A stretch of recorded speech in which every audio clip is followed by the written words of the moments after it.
मैं कहता हूँ मेरे घर पे कोई चीज़ है तो हम अपनी अच्छी चीज़ बताने की कोशिश करेंगे, ना कि बुराई।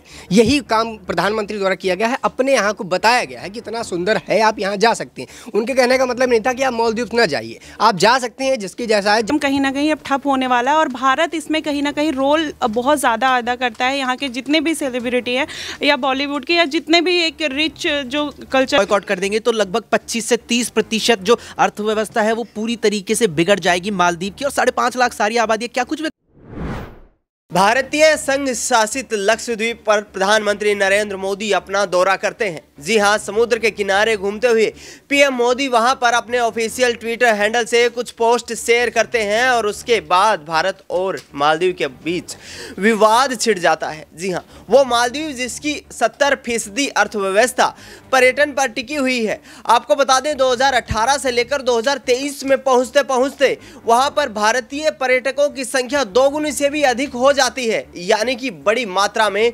भारतीय लोग मालदीव में अपनी छुट्टियां मनाने के लिए जाते हैं।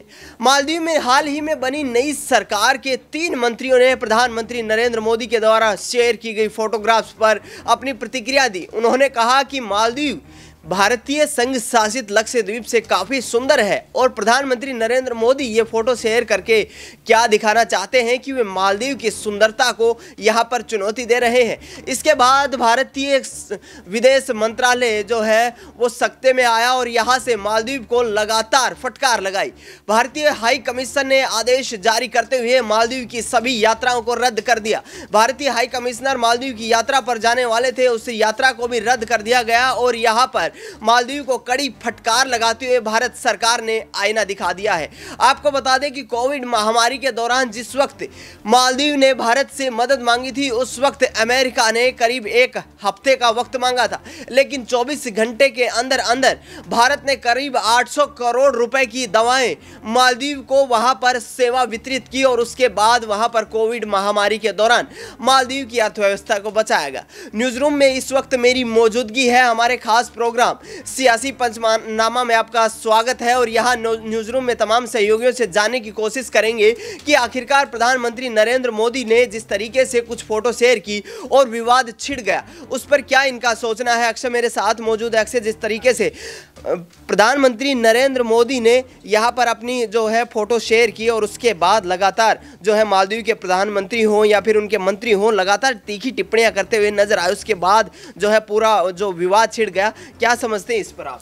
देखिए, जाहिर सी बात है, प्रधानमंत्री नरेंद्र मोदी तो तमाम दौरे करते रहते हैं और ऐसे में अगर वो लक्षद्वीप का दौरा करते हैं और वहाँ की फ़ोटो शेयर करके ये बताते हैं कि हमारे देश का एक ऐसा जगह है जहाँ पर सुंदरता भरी पड़ी है, तो आप किसी और जगह क्यों जा रहे हैं? आप अपने यहाँ जाकर रह सकते हैं, घूम सकते हैं। और इसी के उनके करने के बाद या ट्वीट करने के बाद से ही जो यात्री थे उन्होंने अपनी यात्राएँ कैंसिल कर दी। अब कहीं ना कहीं जो लोग मालदीव जा रहे थे अब लक्षद्वीप की तरफ बढ़ने लगेंगे, तो इससे कहीं ना कहीं जो पर्यटक वाली बात थी जो उस देश के लिए फ़ायदेमंद था वो कहीं ना कहीं घट रहा है और इससे उनके देश के कई नेताओं को दिक्कत हो रही है। आपने देखा कि 3 उनके नेताओं के जो है बयान आते हैं जिसपे वो टीका टिप्पणी करते हैं प्रधानमंत्री नरेंद्र मोदी को लेकर, और ऐसे में अब बात ये चल रही है कि उनके राष्ट्रपति को कहीं ना कहीं निलंबित किया जाएगा, अविश्वास प्रस्ताव लाया जाएगा। तो देखिए, ये उनके देश की अर्थव्यवस्था पर भी काफ़ी ज़्यादा जोर डाल रहा है। और देखिए, प्रधानमंत्री नरेंद्र मोदी ने अपने देश के बारे में बताना चाहे, ना किसी देश की बुराई करनी चाहिए। उनका मुद्दा ये था कि जब हमारे देश में ऐसी जगहें उपलब्ध हैं तो आप छुट्टियाँ मनाने किसी और जगह क्यों जाए? अपने देश की सुंदरता को देखिए और समझिए कि अपना जो देश का लक्षद्वीप है कितना ज़्यादा सुंदर। और वाकई में जिस तरह फोटो शेयर की उन्होंने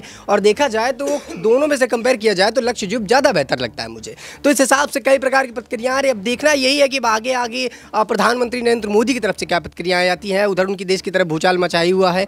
चुनाव में कहीं ना कहीं मुझे लगता है इसका थोड़ा बहुत फर्क पड़ सकता है। आज चुनाव में फर्क पड़ सकता है, लेकिन जो पर्यटन के जो बेस पे टिका हुआ है पूरा का पूरा मालदीव, 70% अर्थव्यवस्था जो है वो पर्यटन पर निर्भर करती है। ऐसे में बड़ी मात्रा में यहाँ पर जो है लोगों के प्लान कैंसिल हो जाना, यात्राएं कैंसिल हो जाना, क्या मालदीव की अर्थव्यवस्था को झटका देने की सरकार कर रही है? भारत सरकार को देखिए, ये तो सब कहने की बातें हैं कि भारत सरकार कोशिश करे। देखिए, अगर अपने यहाँ कोई चीज़ है, मैं कहता हूँ मेरे घर पे कोई चीज़ है तो हम अपनी अच्छी चीज़ बताने की कोशिश करेंगे, ना कि बुराई। यही काम प्रधानमंत्री द्वारा किया गया है। अपने यहाँ को बताया गया है कि इतना सुंदर है, आप यहाँ जा सकते हैं। उनके कहने का मतलब नहीं था कि आप मालदीव्स ना जाइए, आप जा सकते हैं, जिसकी जैसा है जा सकते हैं। लेकिन लक्षद्वीप को भी देखिए और समझिए कि अपने देश के अंदर सुंदरता की कमी नहीं है तो किसी और जगह जाकर क्यों देखना। यही बात को लेकर अब तनातना टिप्पणी की जा रही है, आरोप प्रत्यारोप लग रहे हैं कि प्रधानमंत्री नरेंद्र मोदी नहीं चाहते कि मालदीव लोग जाएं और पर्यटक घूमें। अपने देश की सुंदरता बताना कहाँ से गलत है? मुझे लगता है उन्होंने जो कहा वो किसी और वे से कहा होगा, यहाँ पर अलग अलग उसके मायने निकाले जा रहे हैं।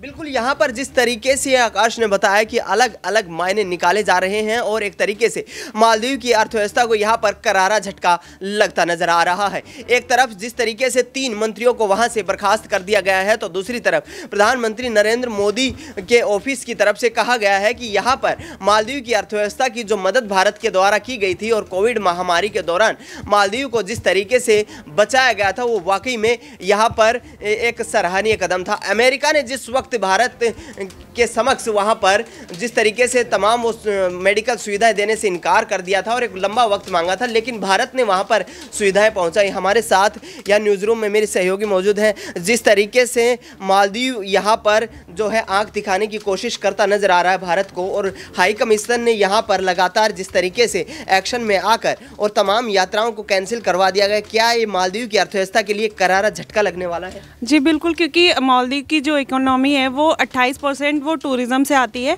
और इसके बाद तो मालदीव इसलिए बौखलाया हुआ क्योंकि उनका टूरिज़्म कहीं ना कहीं अब ठप होने वाला है, और भारत इसमें कहीं ना कहीं रोल बहुत ज़्यादा अदा करता है। यहाँ के जितने भी सेलिब्रिटी हैं या बॉलीवुड के या जितने भी एक रिच जो कल्चर के लोग हैं वो मालदीव जाना प्रेफर करते हैं। लेकिन पीएम मोदी ने अपने देश की संस्कृति को प्रमोट करने के लिए बस एक बयान दिया। उनको इतनी बौखलाहट क्यों हो रही है ये चीज़ नहीं समझ आ रही, क्योंकि उनको पता है कि इसके बाद, क्योंकि पीएम मोदी की पॉपुलैरिटी इतनी ज़्यादा है कि इसके बाद उनको कहीं ना कहीं उनके कंट्री को लॉस होने वाला है। दैट्स वाई वो ऐसा कर रहे हैं और बौखलाए हुए हैं।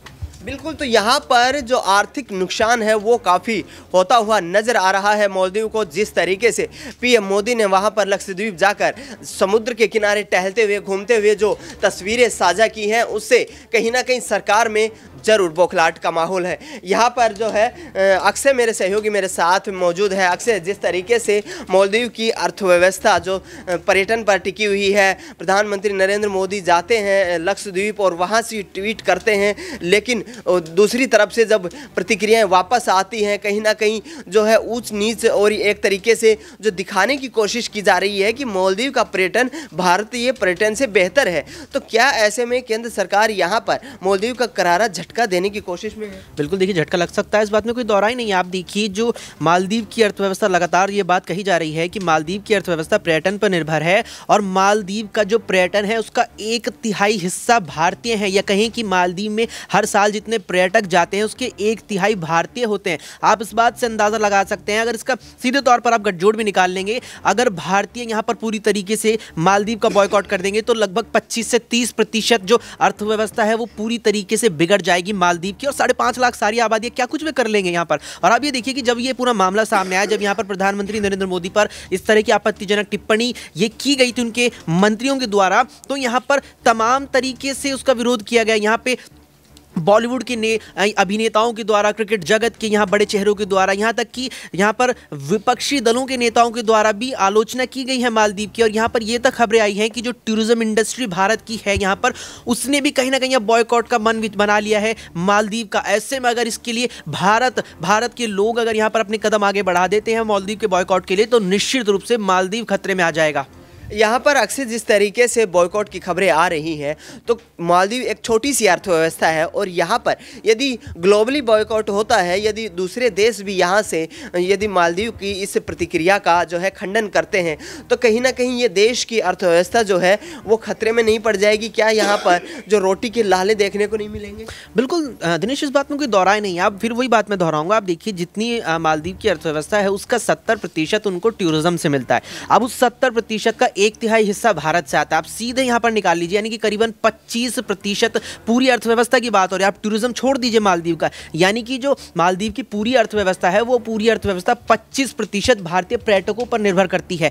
यानी कि अगर भारतीय पर्यटक मालदीव का बहिष्कार कर देंगे, 25% अर्थव्यवस्था बिगड़ जाएगी। उसके बाद आप यहाँ पर बात कर रहे हैं ग्लोबली यहाँ पर बॉयकॉट की। अगर ग्लोबली बॉयकॉट होता है, अगर कुछ यहाँ पर भारत के साथ कुछ और ऐसे प्रमुख देश बॉयकॉट कर देते हैं जिनके पर्यटक भारी संख्या में मालदीव का यहाँ पर दौरा करते होंगे, होंगे, मालदीव घूमने जाते होंगे, अगर वहाँ से भी बॉयकॉट हो जाएगा तो वाकई में मालदीव की जो चिंताएं हैं बहुत ज़्यादा बढ़ जाएगी। और ये देखिए कि इस बात को जो मालदीव के राष्ट्रपति हैं मुइज़ू, वे लगता है कि नहीं जानते, लेकिन उनका विपक्ष बेहतर जानता है। उनके यहाँ पर विपक्षी जो दल हैं, यहाँ पर मालदीव में विपक्षी जो पार्टियां हैं, उन्होंने इस बात की आलोचना की है। खुद यहाँ पर जो राष्ट्रपति मुइज़ू के द्वारा स्टेटमेंट दिया गया, उन्होंने जिस तरह से पल्ला झाड़ा अपने मंत्रियों के बयान से, उस पर भी यहाँ विपक्षी दल जो मालदीव के, उन्होंने आलोचना की। उन्होंने कहा कि भारत के प्रधानमंत्री को लेकर के जो यहाँ पर बयान आपत्तिजनक दिया गया है, हम उसकी कड़े शब्दों में निंदा करते हैं। और इसके बाद यहाँ पर अविश्वास प्रस्ताव की भी बात कही जा रही है कि राष्ट्रपति के खिलाफ लाया जाएगा, तो निश्चित रूप से मालदीव की अर्थव्यवस्था और मालदीव की सरकार पर अब मुझे लगता है कि खतरा जो है वो बढ़ गया है। बिल्कुल, यहाँ पर जिस तरीके से तमाम हमारे सहयोगियों ने बताया कि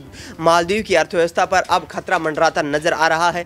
भारत की तरफ से जो पर्यटन और 2018 में करीब 90 लाख भारतीय वहां पर जाते थे, उसके बाद कहीं ना कहीं वहां से बढ़कर जो है ये आबादी दोगुनी हो जाती है और एक बड़ी संख्या में भारतीय लोग यहां पर अपनी छुट्टियां बिताने के लिए पर्यटन के लिहाज से जाते हैं। इसके साथ साथ भारत सरकार समय समय पर मालदीव को कठिन परिस्थितियों के दौरान सहायता प्रदान करती रही है, चाहे वो कोविड महामारी हो या फिर मालदीव में 2014 में आई सुनामी हो। तो कहीं ना कहीं मालदीव की अर्थव्यवस्था को यहाँ से कड़ा झटका लग सकता है और वहाँ पर जो है असंतुलन देखने को मिल सकता है। न्यूज़ रूम से हमारे खास कार्यक्रम सियासी पंचनामा में इतना ही। देश दुनिया की तमाम बड़ी खबरों के लिए आप देखते रहिए नेक्स्ट 9 न्यूज़।